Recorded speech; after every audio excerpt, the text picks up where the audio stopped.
छात्रों नमो नमः। आज हम एक नए प्रकरण के साथ हाजिर हैं। आज का प्रकरण है विभक्ति। विभक्ति कौन कौन सी होती हैं, विभक्ति कितनी होती हैं, विभक्ति में कारक कितने होते हैं,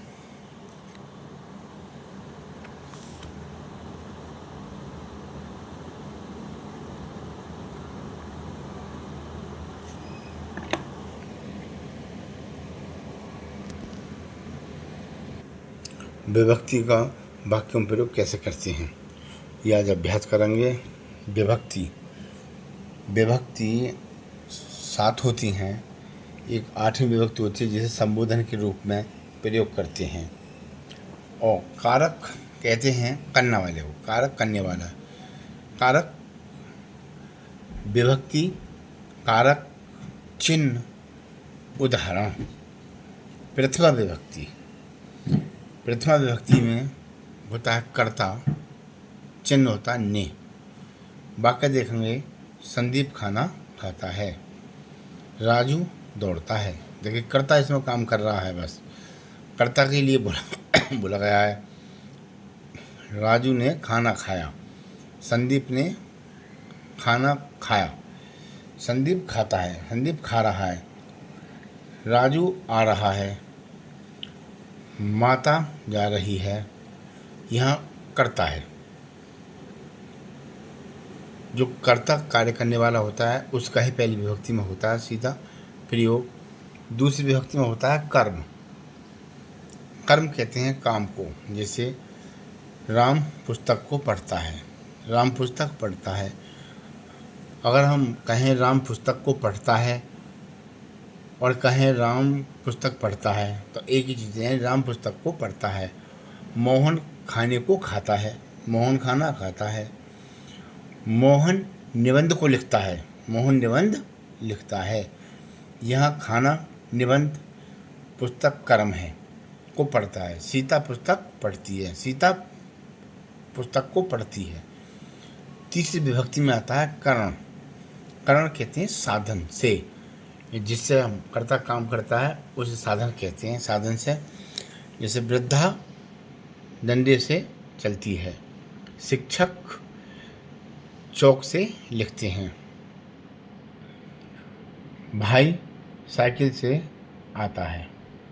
यहाँ जो साधन है साइकिल, शिक्षक के लिए चौक, वृद्धा के लिए डंडा, यह साधन है। से चतुर्थी विभक्ति चौथी होती है उसे होते हैं संप्रदान। संप्रदान होते हैं देने के अर्थ में। माता बच्चों के लिए वस्त्र लाती है, पिता बच्चों को फल देते हैं, पिताजी राम बच्चों को कलम देता है। राम यहाँ दे रहा है कलम, देने के लिए संप्रदान। पंचमी विभक्ति होती है अपादान।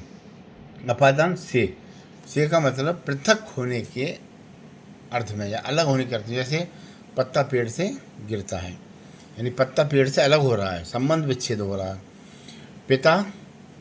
पिताजी घर से आते हैं, यानी पिताजी यहाँ घर से संबंध अलग हो रहा है, घर से आ रहे हैं।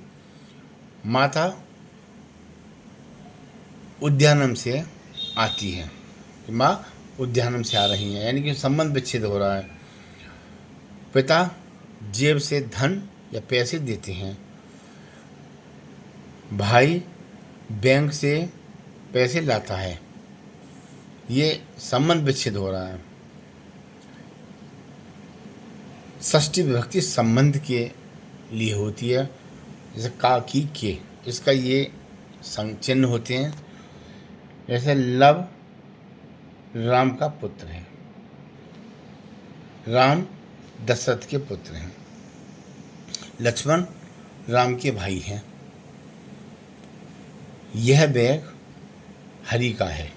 संबंध हो रहा, बैग का संबंध किससे हो रहा, हरि का। हरि का संबंध किससे, बैग से। ऐसे ही छोटे छोटे रूप में मेरे साथ अभ्यास करेंगे सभी बच्चे, और घबराएंगे नहीं। विभक्ति जो है मेरे साथ एक बार अभ्यास भी करेंगे। अधिकरण, सप्तमी विभक्ति होती है अधिकरण। अधिकरण कहते हैं जहाँ आधार होता है। जैसे चिड़िया घोंसले में है, पिताजी कमरे में है, किताब मेज के ऊपर है। भाई साइकिल पर बैठे हैं।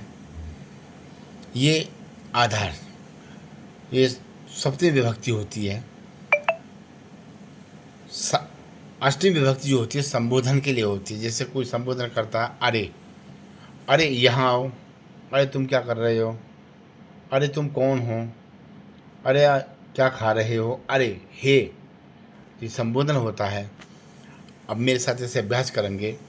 कारक कैसे बोलेंगे?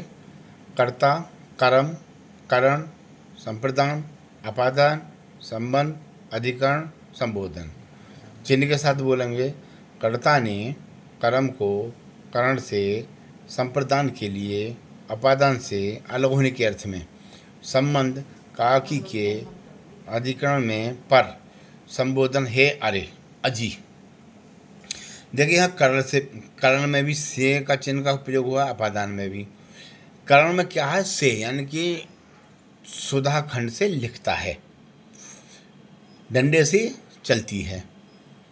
कार से आते हैं, देखिए साधन है, से आ रहे हैं, चल रहे हैं, लिख रहे हैं। और अपादान में घर से आते हैं, बैंक से आते हैं, स्कूल से घर को जाते हैं।